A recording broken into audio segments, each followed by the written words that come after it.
नमस्कार साथियों। आजकल प्रयागराज में महाकुंभ चल रहा है, तो हमने भी सोचा कि हम लोग भी कुंभ चले जाएं और वहाँ पर स्नान कर लें, ध्यान कर लें, पूजन कर लें।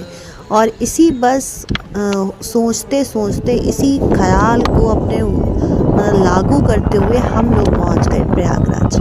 वहाँ पर भीड़ वाले इलाके से ना जा कर के हमने कीटगंज की तरफ गए और वहाँ से हम लोगों ने बोट ली।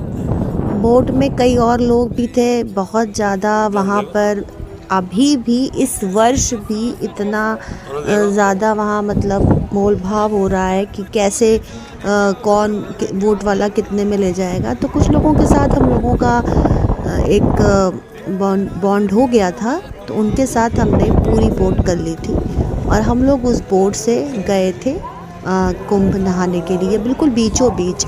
तो वो उस जगह पर जाने में जो संगम का मतलब बिल्कुल बीच का एरिया है, वहाँ तक बोट से जाने में टाइम लगता है। तो लगभग आधा घंटा हम लोगों को लगा कीटगंज से वहाँ पहुँचने में, और वहाँ स्नान करके ध्यान करके पूजन वगैरह किया। पंडित जी वहाँ नाव पे बैठे हुए थे, तो स्नान वगैरह करके हम लोगों ने पूजन किया, दान किया। वहाँ मैं घर से कुछ लेकर के गई थी गंगा माँ को चढ़ाने के लिए। कलश था और थाली थी, साड़ी थी, हल्दी थी, सुपारी थी, कुमकुम था, ये सब कुछ था।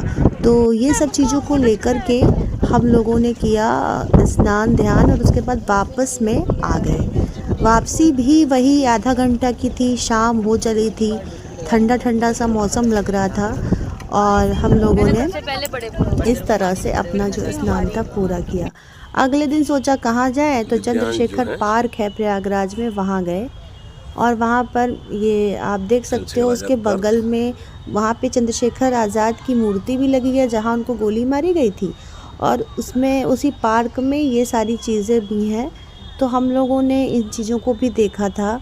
अच्छा था पार्क, देखने में अच्छा लग रहा था, और इस बात की खुशी लग रही थी कि चलिए हम लोगों ने जो है कुंभ किया और उसके बाद में ये कर लिया। उसके बाद रात में ये लेज़र लाइट शो हो रहा था वहीं कीटगंज की तरफ, तो हम लोगों ने इस शो को देखा। देखने में बहुत अच्छा लगा, पूरा कैसे क्यों कुंभ मनाया जाता है, इसके पीछे का कारण क्या है, ये सारी चीज़ें इसमें बताई गई थी। तो बस हम लोगों ने इसी शो को देखा और अपनी यात्रा का अंत किया।